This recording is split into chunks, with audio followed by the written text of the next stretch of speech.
Are we on? Shalom. First and foremost, we give all praises and glory to Yahweh, Ba'ashem, Yahushua, Bashir, Kakadash. the abundance of the apostles of J. Messer Ruel, and shalom to the faithful men, us continue to do the work of the Lord. I ain't just Columbus, Ohio. Sunday class. Once again, so today, Lord willing, we're going to the book of Isaiah. Alright, because when we, before the Psalms and all that, it was the book of Esther. So that was like during the Persian Empire. And then we went back to Psalms with King David and Proverbs, King Solomon. So now we're gonna go back up in time to the prophet Isaiah. All right, and so the main nations is gonna be Syrians, and then the Babylonians is gonna be mentioned.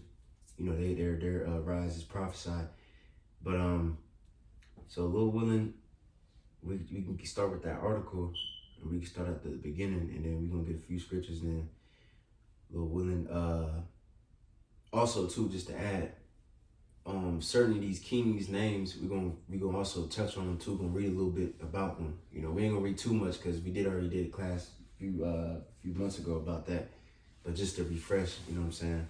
But whoever got that, you can start.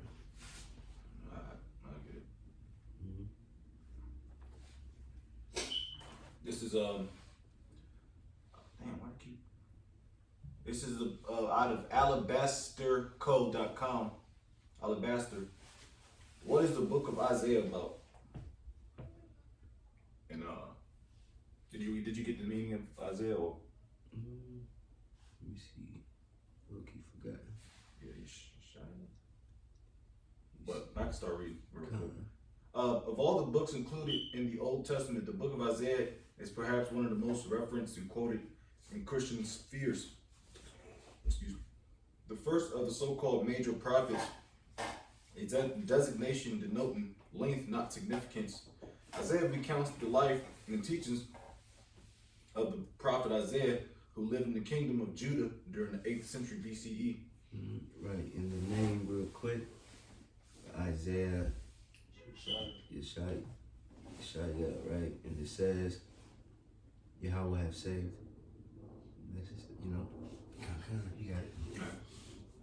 And so we'll explore the context surrounding the book of Isaiah and offer a brief summary of what this biblical book is all about and how it has been understood and interpreted throughout history. We hope that this overview will encourage you to engage Isaiah with new insight. Context for the book of Isaiah. As the name of the book suggests, Isaiah centers around the messages and teachings that the Most High gave to the prophet Isaiah to share with the people of Israel. However, it also widely accepted by scholars today that the prophet did not write the entire book of Isaiah. The book covers an expansive period of time, which seems to point to it being a composition of several prophets or writers active during this period of Israel's history. Right, and that, who knows, you know what I'm saying? Because some scholars say that, because maybe, I think it's going to mention again later, but like the chapters like 40 on up is like, they said that some of that is like post, when Persian Empire or whatever, but I don't think so, because it was a scripture, I forgot, I might be able to find it, but that somebody in the New Testament was quoting, he said the book of Isaiah Isaiah said, and it was like a later scripture that the scholars say that somebody else wrote. So I don't think so. I think it was just a lot of, because like at the end of the Isaiah is more like telling Jake about the pretty much prophecy, pretty much. That's why they think that it was like a time skip. You know what I'm saying? But ultimately we don't really know. So it's a little willing. But you got it. Historical context. Nevertheless, Isaiah himself plays a key role, a prophet of the southern kingdom. Isaiah was called by the Most High to share his message with God's people in 740 BC, the year that King Uzziah died. Right, so real quick, let's get Isaiah 1:1. And you just read the first verse, that's it. This is Isaiah 1:1. This is the vision of Isaiah, the son of Amos.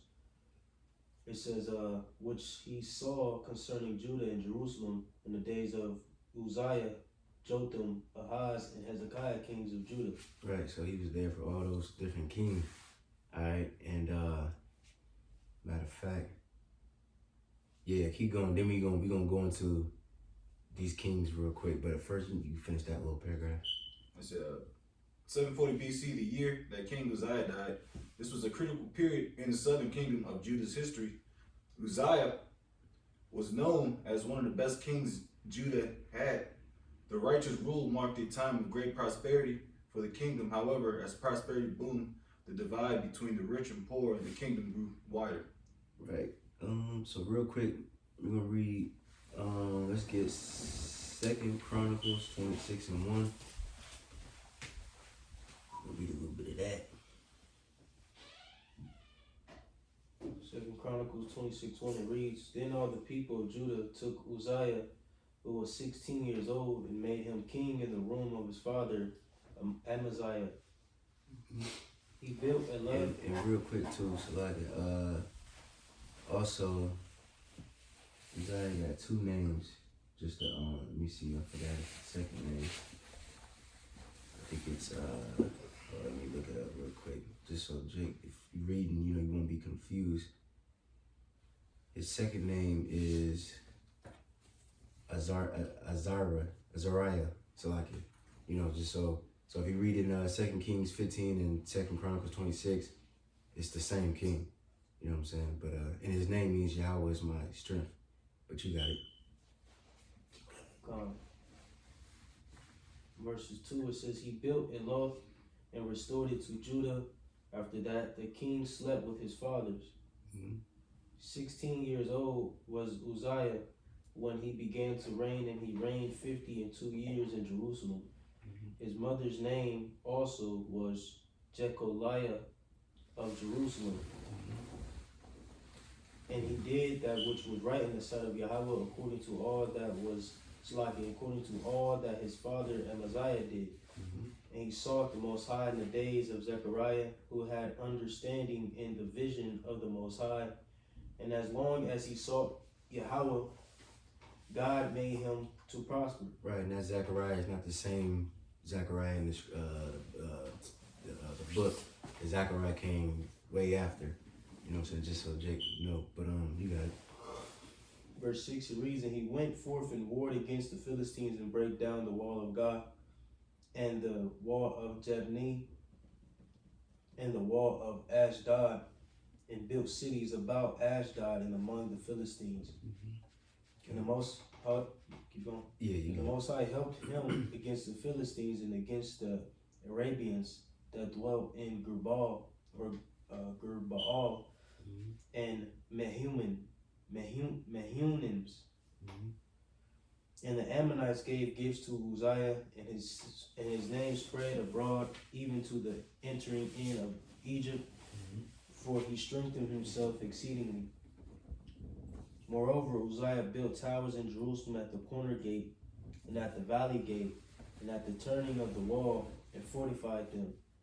Also he built towers in the desert, and digged many wells, for he had much cattle, both in the low country and in the plains, husbandmen also in vine dressers in the mountains, and in camels, for he loved husbandry. Right, and real quick, you could probably stop there. Yeah, we could stop there because, just going into, just setting up the scene, just what was, during the time of Isaiah. Because, he pretty much was a little bit latter in when Uzziah, the king, died. And then his son took over. But just to set the scene real quick. And also, real quick, just to add, if you go, this is a website called Armstrong Institute of Biblical. Alright, it's just uncovering the king of Judah. And just real quick, I'm not gonna read all this. I'm just gonna get to the main points, just to show you that a lot of this all of this history is true. There was seals of royal servants that was found in Israel that pretty much says belonging to Abijah, servant of Uzziah, so on and so forth. And they got the little picture with the Hebrew, and then also Assyrian king wrote about him too. You know what I'm saying? And also there was a plaque too that was that showed him that not showed him, so like that said, you know, pretty much his body lay here and stuff like that, just to show that this man actually lived. You know what I mean? He actually, the scriptures are true that at that time when he was king, Israel was really prosperous. You know what I'm saying? So now we can go back to the article. Alright. Back at the article.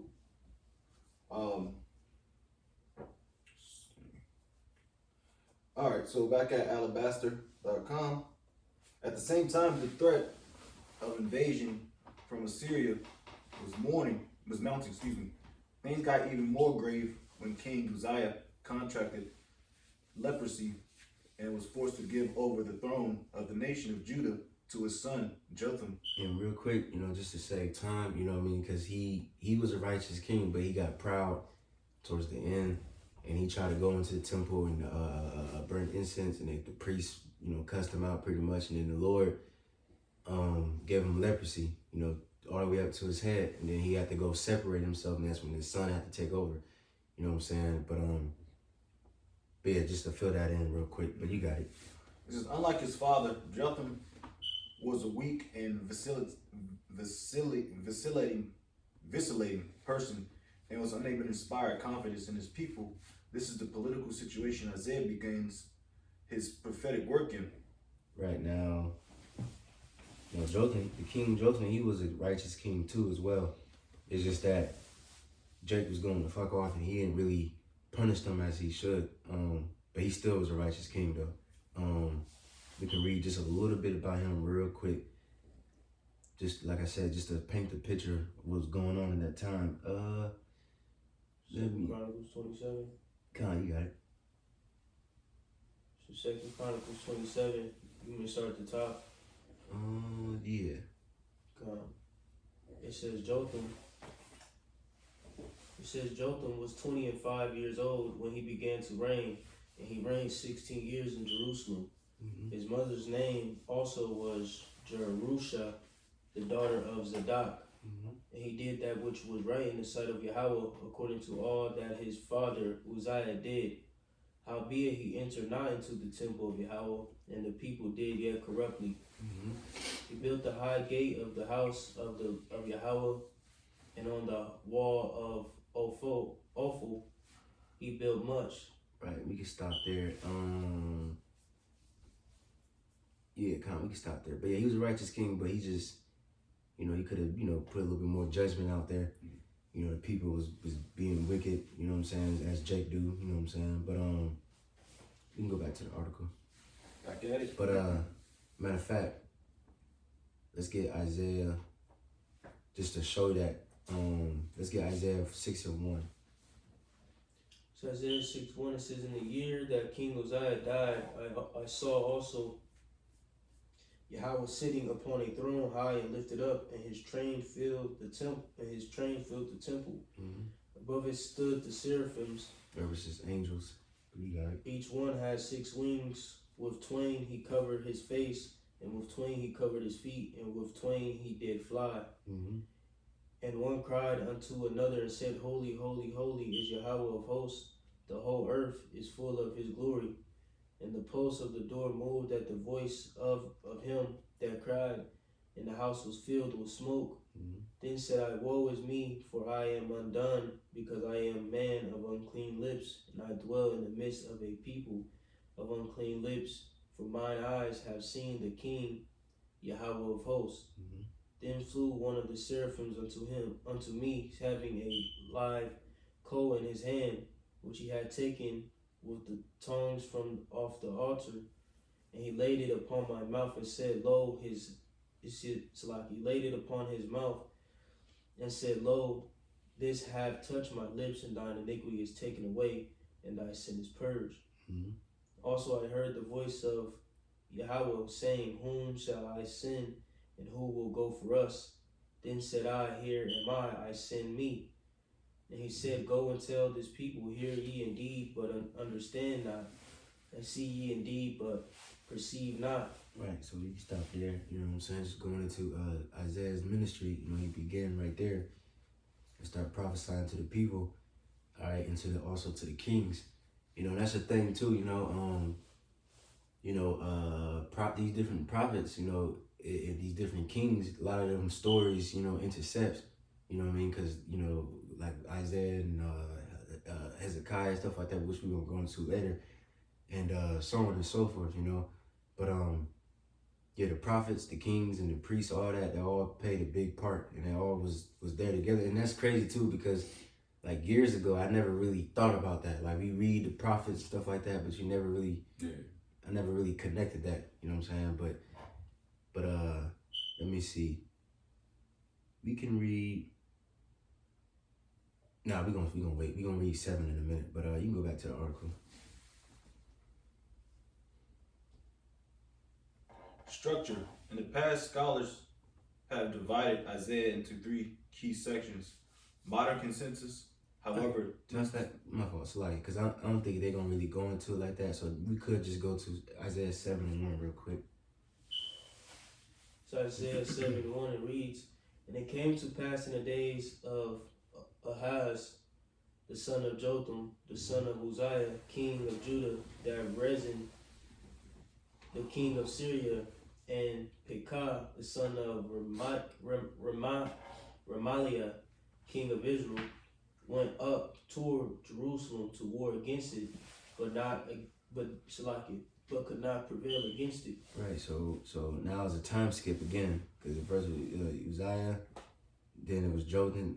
Was that chapter 6, and then chapter 7. Now it's the king Ahaz, the son of Jotham. You know what I'm saying?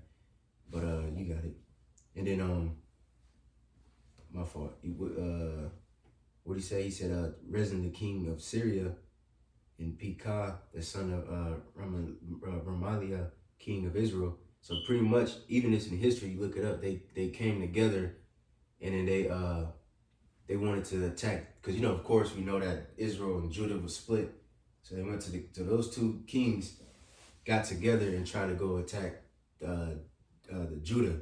You know what I'm saying? And the Lord was going to pretty much deliver Judah. You see what I'm saying? But you got it. Verses 2, it says, "And it was told the house of David, saying, Syria is confederate with Ephraim, and his heart was moved in the heart of his people, as the trees of the wood are moved with the wind." Right, so he's afraid, you know what I'm saying? You moved in your mind, you know, you're distressed, you know, but you got it. Then said Yahweh unto Isaiah, "Go forth now to meet Ahaz, thou and Sherah-Jashub, thy son, at the end of the conduit of the upper pool in the highway of the fuller's field." Right, and Isaiah, I believe he only had 2 sons. Right now he got 1. I think he's about to have another one. I believe it was 2. But what's his name? Sherah-Jashub. You know, I believe that name means, which somebody can confirm it for me, Bob Shot, a blue letter. I believe it means remnant, return. You know, these different names that's about to pop up is going to be very important. You know what I'm saying? Ominomas, you know. Confirmed. Khan. That's good? Oh, Khan, yep. Khan. And, you know, he mentions that too, you know, the remnant shall return. I think that's Isaiah 10, you know. That was said a lot in the book of Isaiah. But you got it. It says, verses 4, "And say unto him, Take heed and be quiet, fear not, neither be faint-hearted, for the 2 tails of these smoking firebrands, for the fierce anger of Rezin with Syria and the son of Remaliah, because Syria, Ephraim, and the son of Remaliah have taken evil counsel against thee, saying, Let us go up against Judah and vex it, and let us make a breach therein for us, and set a king in the midst of it, even the son of Tabiel." Of Tabiel. It said, we can skip to verse 10, just, you know, to the main points. Verses 10.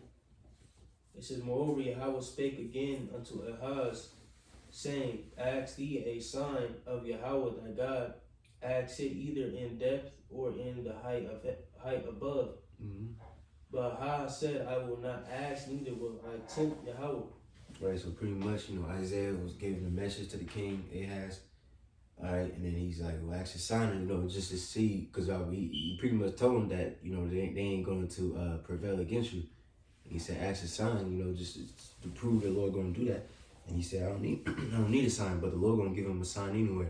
And now this scripture right here is double fold, because we're going to go into it, but you got it. Verse 13 it says, and he said, hear ye now, O house of David, is it a small thing for you to weary men, but will ye weary my God also? Mm-hmm. Therefore Yahweh himself shall give you a sign. Behold, a virgin shall conceive and bears a son, and shall call his name Emmanuel. Kind of, which we already know this breakdown, but can somebody get the word virgin just to, prove it?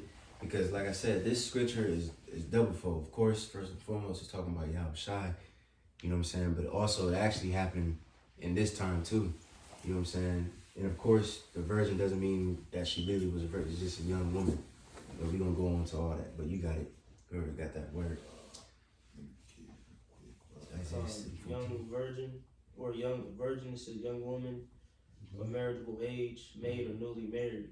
Yes, sir. And then you got some in the lexicon too, because I think it says some more. Or the strong definition, I think it was. Strong, it says damsel, maid, virgin. Going to the strong, it says young woman, ripe sexually. There you go. Right. Maid or newly married. Right, you ripe sexually, which is what? When she get her period. A lot of these, and you can really make a simple Google search, really. A lot of these women that, like Mary, Rebecca, and stuff like that, you look up how old they was, and it's going to say what, who married Rebecca? Isaac, right? Mm-hmm. They're going to say, I remember I looked it up last week, Isaac, it's going to say Isaac was around 40 and Rebecca was 14. Same thing with Mary. Sure, I was researching it too. She was fairly young. Mm-hmm. When he do what he do when he first seen her, took her to the tent. Yeah, handle that. No talking. Yeah, kind of. And he was an older man, so to speak. Yeah, but that was it, right? That word. The Hebrew word is what I lamah. Mm-hmm. Kind. All right, let me go back to that scripture. In Emmanuel means God with us. You know what I'm saying? But you got it. So Isaiah 7 verses 15 it reads, butter and honey shall he eat, and he may now that he may know to refuse the evil and choose the good. For behold, the child shall know to refuse the evil and choose the good. The land that thou abhorrest shall be forsaken of both her kings. Right, so he's saying before the child, because the child's about to be born. Like I said, it's double fold, Yahweh Shai. But this one is going to go into the next chapter. But when this child was born, before he was even was old enough and got older and things and could know good and evil and all these different things, that the Lord was going to deliver Judah from, Israel and Syria. You know what I'm saying? So the Lord going to make a quick work pretty much. All right? So you can read a few more verses in there. Verse 17 it reads, Yahweh shall bring upon thee and upon thy people and upon thy father's house days that have not come, from the day that Ephraim departed from Judah, even the king of Assyria. Mm-hmm. And it shall come to pass in that day that Yahweh shall hiss for the fly that is in the uttermost part of the rivers of Egypt, and for the bee that is in the land of Assyria. Right. So now, you see Assyria coming into the scene. So now let's go to chapter 8, and you start at 1 just to further explain what that prophecy means. This is Isaiah 8:1.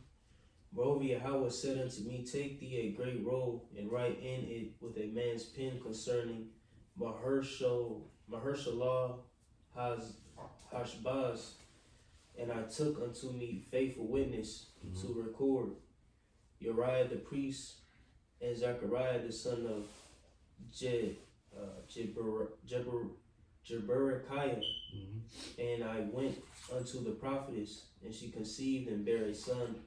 Then said Yahweh to me, call his name Mahershala Hashbaz, for before the child shall have for before the child shall have knowledge to cry, my father and my mother, the riches of Damascus and the spoils of Samaria shall be taken away before the king of Assyria.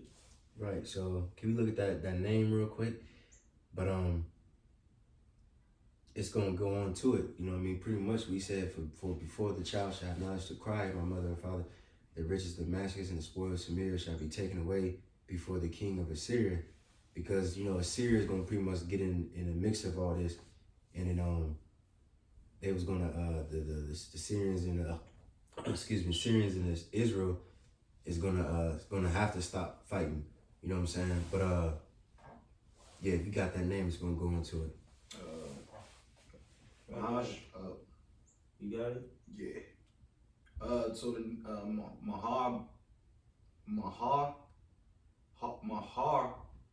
Shalal Kawash Baz. It says swift is booty, speedy is prey. Symbolic name given by Isaiah by the Lord. Direction to Isaiah's son. Prophetic indication that Damascus and Samaria were soon to be plundered by the king of Assyria. Right, you see what I'm saying? So that's the Norman Omen right there. So he gave his son, because you know, prophetess too, I forgot to mention that, but the prophetess, a woman can be a prophetess if you a prophet, your wife is a prophetess. That's what makes her a prophetess, you know what I'm saying? That's the technical, just like if you're a president and you got the first lady, you know what I'm saying? Just something like that. You know what I mean? So Isaiah, his son, came, and then that was the prophecy saying that the Lord's gonna put a quick end to Samaria, which was happening. That's how we already went to. You ain't gonna go too deep into it because we already did a class on it where a Syrian came and took Israel and replaced them and put heathen in that land of Samaria. You know what I'm saying? But let me see. You can read a few more verses.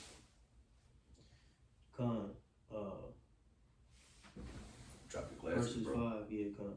So Yahweh spake also unto me again, saying, for as much as this people refuses the waters of Shiloh, or Shiloah, that go softly and rejoice in Rezin, and Ramah, Leah's son, now therefore, behold, Yahweh bringeth up upon them the waters of the river, strong and many, even the king of Assyria, in all his glory, and he shall come up over all his channels, and go over all his banks.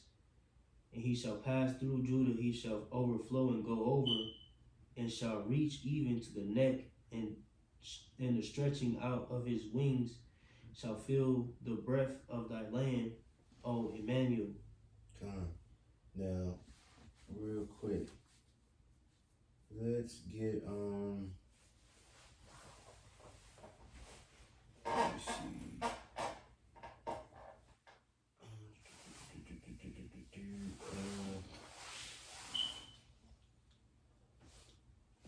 Matter of fact, we'll probably get that later. I think let's get Kings 18. 2 Kings 18. Yeah, 9. But we could probably read that in a minute. Just hold it for a second. So now we can go to my fault. I gotta get my notes together in the right manner. But so yeah, so this event didn't happen yet. The Syrians didn't take Samaria yet. So real quick, let's get Isaiah 10 and 5 just to show the prophecy of the Assyrians, and then Lord willing, down the line we're gonna go into the actual story. All right. It's Isaiah chapter 10 verse 5. It says, "O Assyrian, the rod of mine anger, and the staff in their hands is my indignation. I will send him against an hypocritical nation." But real quick, because he said around my indignation, because these heathen are the Lord's sword, you know, chiefly now Esau, Edom, but that's what the Lord do. You know, he used the heathen as a whooping stick to put on Israel. You know what I'm saying? But you got it. Can I get it? Proof? Yes, sir. Yes, sir. Might as well get it. I got it. Psalm 17. Oh, well. I was gonna get something else. It's cool. You can read, bro. Just real quick, Psalm 17:13. Arise, O Yahweh, disappoint him, cast him down. Deliver my soul from the wicked, which is thy sword. You know, ultimately, you know, Esau, Edom is the wicked, but in any event, the Lord uses these heathen as a sword, you know. I don't know if that was where Jake was going. No, I was going up another. Well, it's all good. That's a good precept. All right. It's back at Isaiah 10 and back at 6. I will send them against an hypocritical nation and against the people of my wrath. Right, that's going into Israel, the hypocritical nation. That's why they getting ass whooped, because you know, them niggas are off, you know. Especially at that time, the land of or the people, or the northern tribe, you know what I'm saying? That's why the Lord said he cast out the whole seed of Israel. You know what I'm saying? And of course, I believe there were certain prophets, I believe that went to Judah, I believe, but you know what I'm saying? But yeah, them niggas was off, man. And we'll have to kick all of it. Then Judah too, you know? Because then Judah, they was next, you know? But you got it. You seeing that right now play out? Man. Yeah, because it's always like that. Israel gets fucked up first, and then it's Judah. Just like slavery, you know, the northern tribe got fucked up first, and then Judah came. Even now, ICE went targeted northern tribe first, and then now they targeting the Haitians and things like that. Dang, man. You know what I'm saying? Dang. But you got it. Of my wrath will I give him a charge to take the spoil and to take the prey and to tread them down like the mire of the streets. Okay, Khan. So now let's go to the article, and then we're gonna go back to that scripture we was holding. All right. Back at the article, midway of structure, it said the division is made of the basis of literary characteristics, with the first part encompassing Isaiah chapters 1 through 39, and the second including chapters 40 through 66.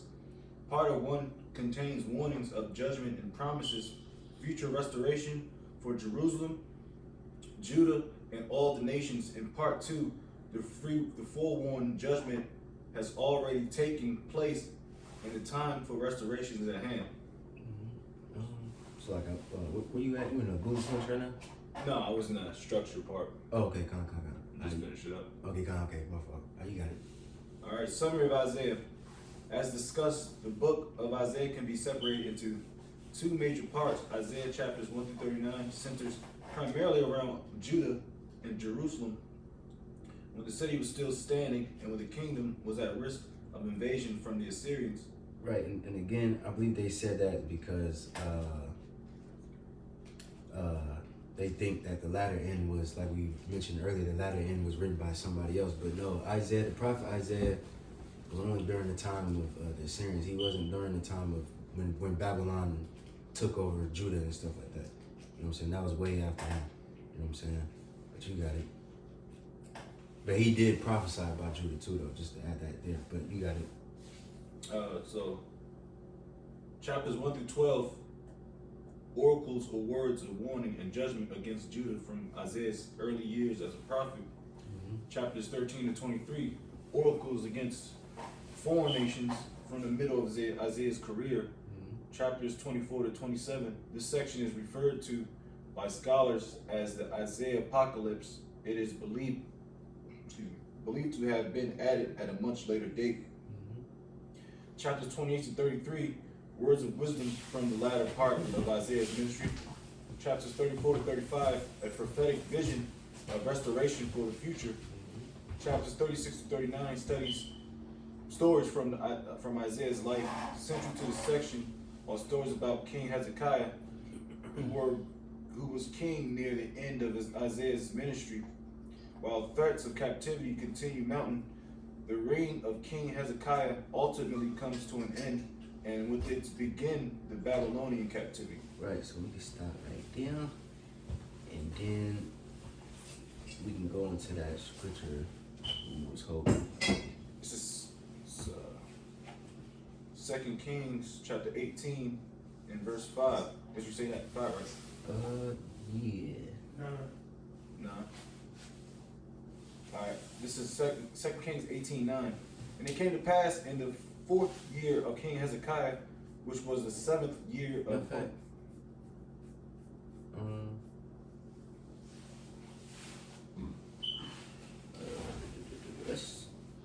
Let's skip around a little bit. Let's start at 1. We can read 1 and then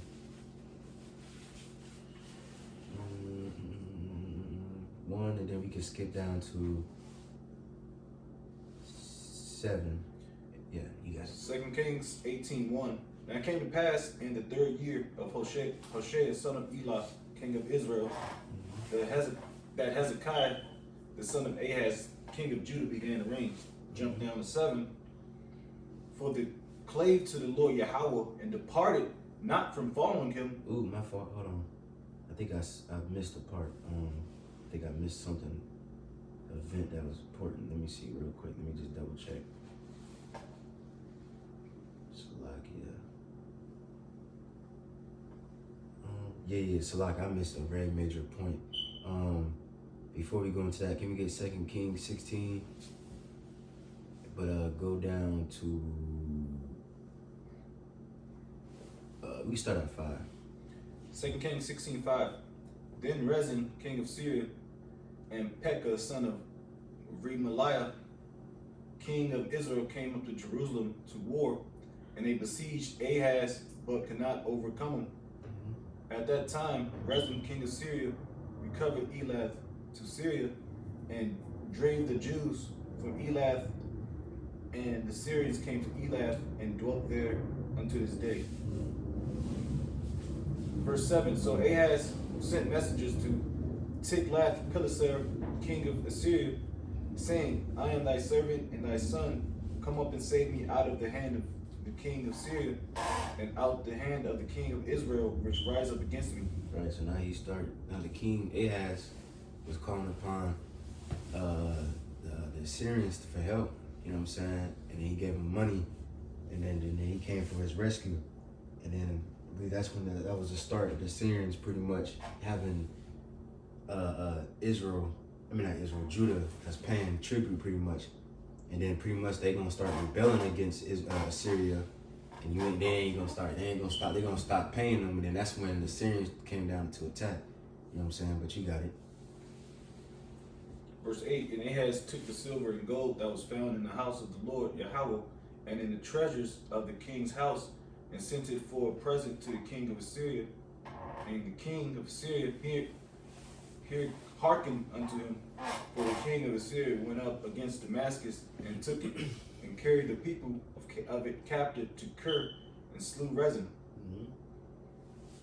And King Ahaz went to Damascus to meet Tiglath-Pileser, king of Assyria, and saw an altar that was at Damascus. And the king Ahaz sent to Urijah the priest the fashion of the altar and the pattern of it, according to all the workmanship thereof. Right, we can stop there, you know what I'm saying? But then it goes to, they started taking the fashion of the heathen altar and stuff like that, mixing and mingling with different heathen worship and things like that. But still, though, I believe, though, King Ahaz was still a righteous king, though. But just to show you what happened, before we get into Hezekiah, the king Hezekiah, you know what I'm saying? You said Ahaz? Yeah. I think he did evil. Oh, he was evil? Yeah. Is he?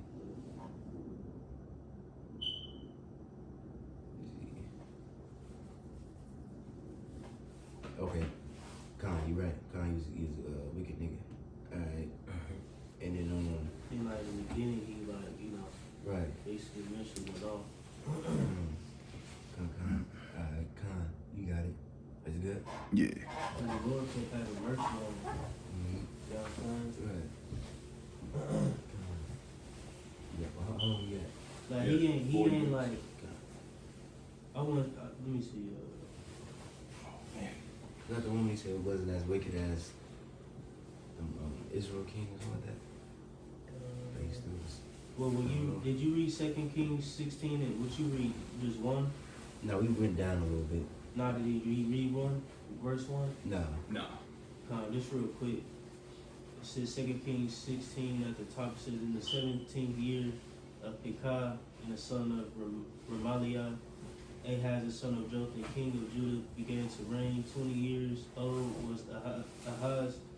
He began to reign, and he reigned 16 years in Jerusalem, and did not that which was right in the sight of Yahweh, his God, like David his father. But he walked in the way of the kings of Israel, yet and made his son to pass through the fire according to the abomination of the heathen, whom Yahweh cast out from before the children of Israel. And he sacrificed burnt incense in the high places and on the hills and under every green tree. Yeah, so he was going off. Come. Alright. So now, let me see. I think we're done in this one. Let me see. Matter of fact, you still in 16 or whoever? We can read verse 20, and then we can go to chapter 18.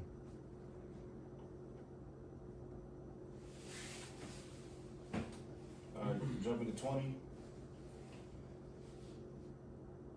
And Ahaz slept with his fathers and was buried with his fathers in the city of King David. And Hezekiah, his son, reigned in his stead.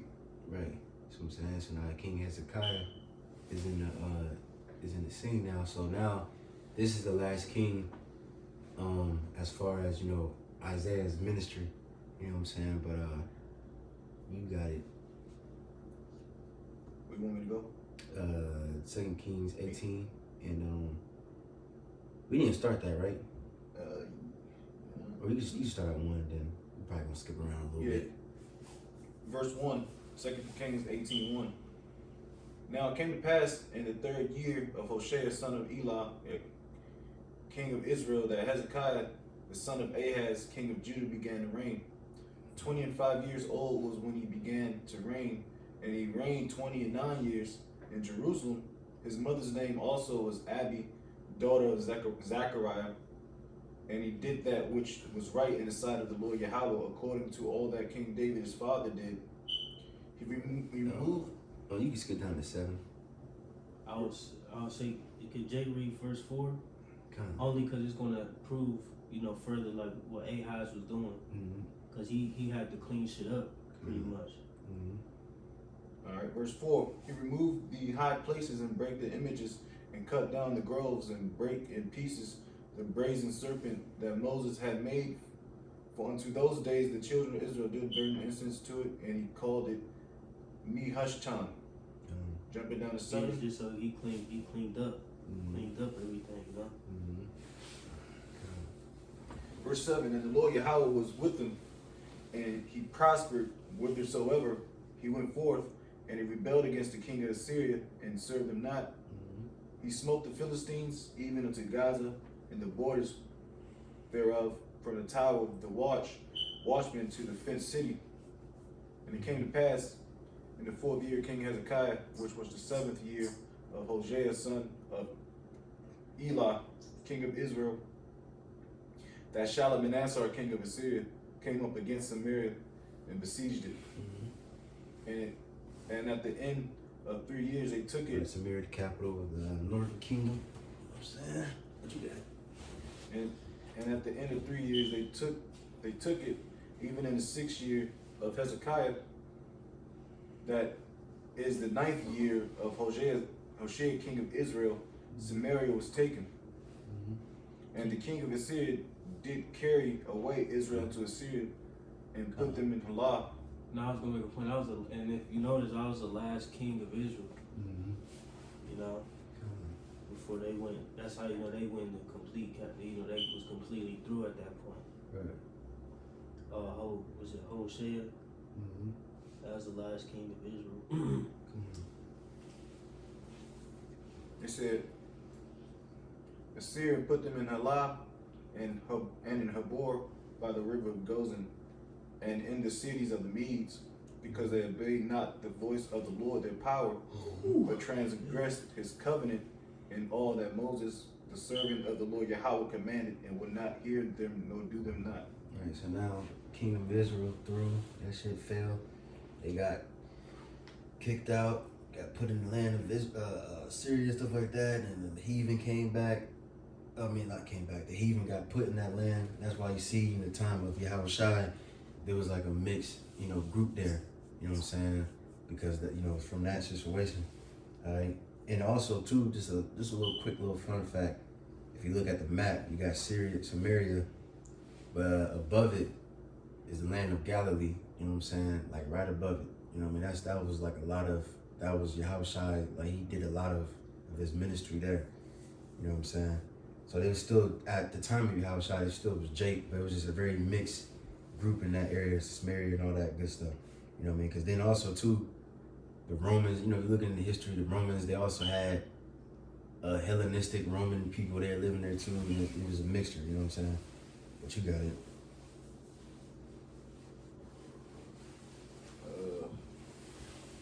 Verse 14, and Hezekiah king of Judah sent to the king of Assyria to Lachish, saying, I have offended. Return from me that which thou puttest on me, I will bear. And the king of Assyria appointed unto Hezekiah king of Judah 300 talents of silver and 30 talents of gold. And Hezekiah gave him all the silver that was found in the house of the Lord and in the treasures of the king's house. At that time did Hezekiah cut off the gold from the doors of the temple of the Lord and from the pillars which Hezekiah king of Judah had overlaid, and gave it to the king of Assyria. And the king of Assyria sent Tartan and Rabsaris and Rabshakeh from Lachish to King Hezekiah with a great host against Jerusalem.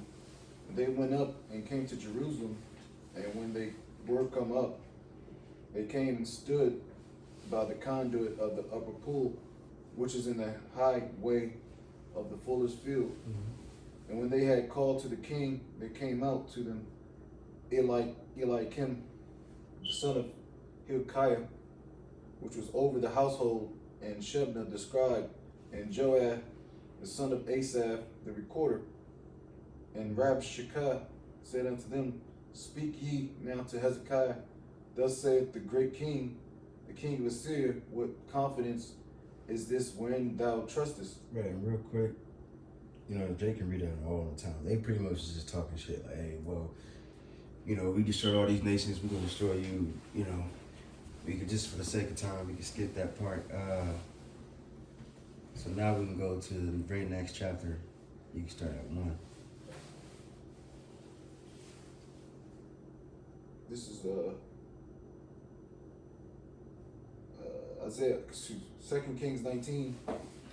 And it came to pass, when the king Hezekiah heard it, that he rent his clothes and covered himself with sackcloth and went into the house of the Lord. And he sent Eliakim, which was over the household, and Shebna the scribe, and the elders of the priests covered with sackcloth, to Isaiah the prophet, the son of Amos. What chapter and verse you in? 19, 2 Kings 19:1. Okay, okay. All right. So you see now you got Isaiah. So they sent for Isaiah, and then Lord willing, they're gonna be delivered because the Lord didn't sanction Assyria to take over Judah. That was Babylon's lot. You know what I'm saying? But you got it. Verse 3, and they said unto him, Thus saith Hezekiah, this day is a day of trouble and of rebuke and blasphemy, for the children are come to the birth, and there is not strength to bring forth. It may be the Lord thy power will hear all the words of Rabshakeh, whom the king of Assyria, his master, hath sent all to reproach the living power, and will reprove the words which the Lord Yahweh thy power have heard. Wherefore lift up thy prayer for the remnant that are left. Right, because remember, Isaiah's son was named Remnant Shall Return. Like I said in the book of Isaiah, he mentioned the word remnant a few times. You know what I'm saying? But you got it. So the servants of King Hezekiah came to Isaiah, and Isaiah said unto them, Thus shall ye say to your master, Thus saith the Lord, Be not afraid of the words which thou hast heard, with which the servants of the king of Assyria have blasphemed me. Behold, I will send a blast upon him, and he shall hear rumor, and shall return to his own land, and I will cause him to fall by the sword in his own land. And now we can just get to 32, because that prophecy was fulfilled. But you got it. Verse 32, Therefore, thus saith the Lord concerning the king of Assyria, he shall not come into this city, nor shoot an arrow there, nor come before it with shield, nor cast a bank against it. By the way that he came, by the same shall he return, and shall not come into this city, saith the Lord. For I will defend this city to save it for mine own sake, and for my servant King David's sake. And it came to pass that night that the angel of the Lord went out and smote in the camp of the Assyrians 185,000. And when they arose early in the morning, behold, they were all dead corpses. Right, so that shit was crazy, bro. You gotta really think. Well, first, if I finish my point, then we'll go back in time. But you gotta really think. This is a real event. Like, imagine, you in your tent, you sleeping, and you wake up and you see number dead, your whole army dead and shit. Like, he probably was looking like, what the actual fuck? Like, you know what I mean? That's something you see, you witness something supernatural or whatever, and then you just like, what the fuck just happened? This man was through, so he had to flee. He had to go back to his land. You know what I'm saying? And the Jake didn't have to lift no finger. You know what I'm saying? And also too, just to add, real quick, during this time of the siege, they found because King, if you read King Hezekiah's story, which we don't gotta really touch on it right now, but you can do it on your own time. But they made a tunnel, underground tunnel. Because first it was like a river that was, the water was coming down and watering all the garden and stuff like that, vineyard, or not, I think it was like a garden or something like that, trees and shit. But then when that siege happened, they went underground and they digged, and even people today was like shocked, like how the fuck they even did it, and there was a description. Matter of fact, I took a picture of it too, because I put the video in the chat. But it was a picture that they wrote in the tunnel how they did it. It's called the Saloim inscription reads the tunneling, and this is the story of the tunneling. While the pickaxes each crew towards the other, so you had each crew on one side or the other, and they came into the middle and met. All right, it says, and while there were still 3 cubits to cut, the voice of the man was heard calling to the counterpart, for there was and then it got a part where I guess they can't read that word, I guess. So it says, there was some blank in the rock on the right, and on the day of breaking through, the miners hewn each man towards his fellow, pickaxe against pickaxe, and the water flowed from the spring to the reservoir, 1,200 cubits, and the height of the rock above the stone cutters was 100 cubits. You know what I'm saying? So that just show you, Jake actually did that, and that's written in the scriptures. And you can look it up on YouTube. You know what I mean? And people can still go through it today, and they say it takes like 30 minutes to go all the way through. You know what I'm saying? But that's what Jake was doing, because they couldn't go out to go, get the water because it was on the season. They also didn't want to give the water to the Assyrians, so they just redirected the river to inside. You know what I'm saying? That's just a quick little fact. But you can finish that little chapter out and go back to the article.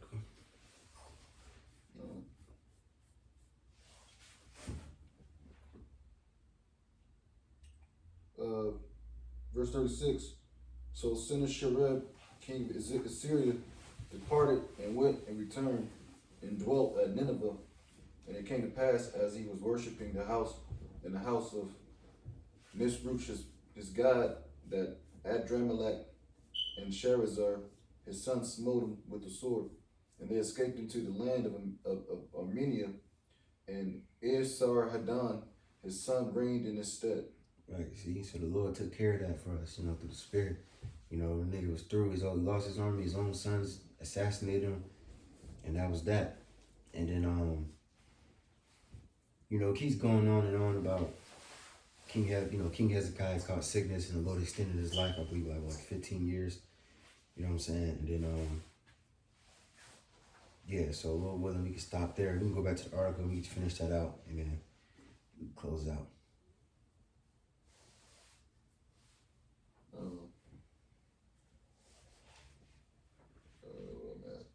Chapters 40 to 48, assurance of the comfort of the Most High, which comes through the servant.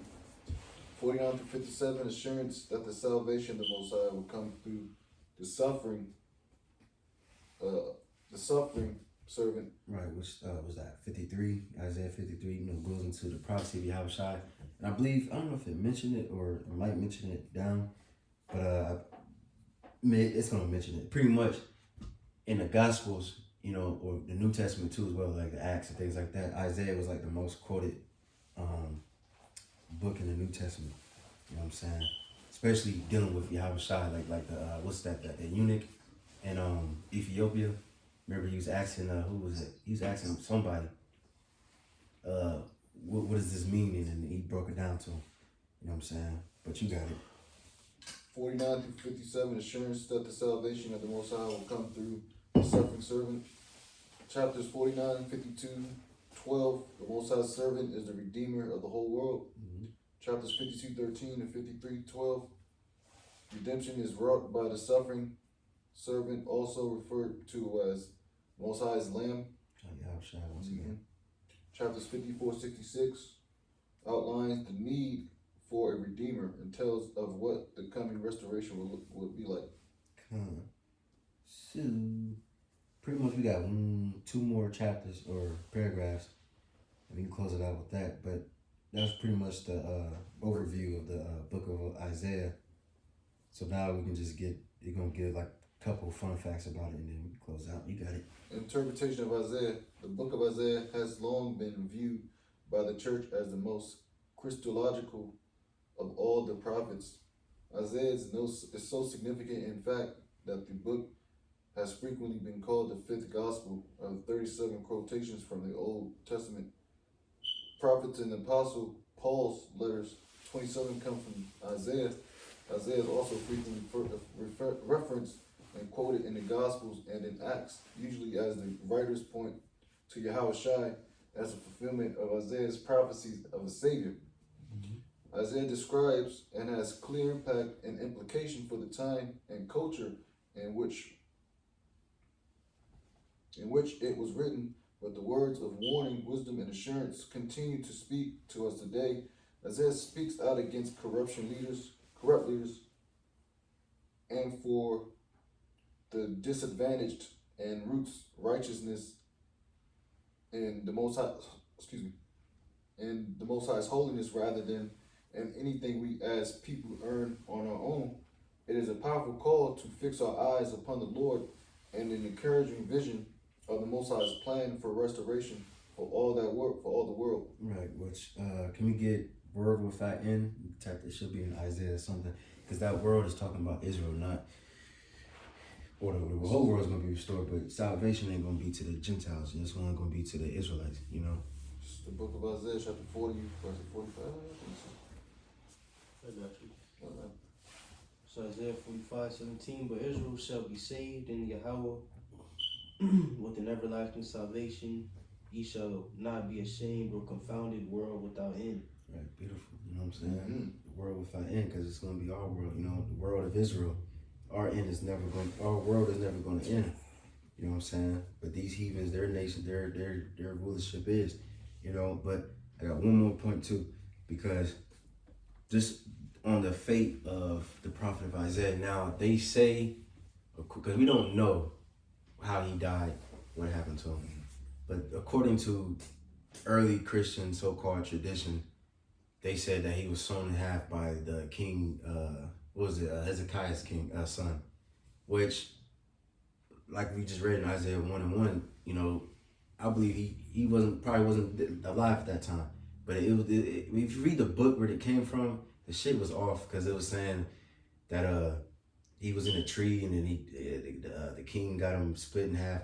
But it also said something about, like right after, it said something about 7 heavens and some bullshit. So you could tell that's not, there's no 7. The scripture says there's 3 heavens. So, just in case, Jake hear about that, because I used to believe that too, but we don't know. Yeah, I didn't even think. Even if that's true, damn, that's crazy.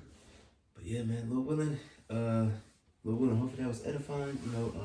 Next week, Lord willing, will be Jeremiah, I believe so. Hopefully that was edifying and give all praises and glory to Yahweh, Bahashim, Yahushua, Bahashim, Rakakadash. the bounce to the apostle GMS with Ruel. Shalom to the faithful men, continue doing the work of the Lord. Shalom. Shalom.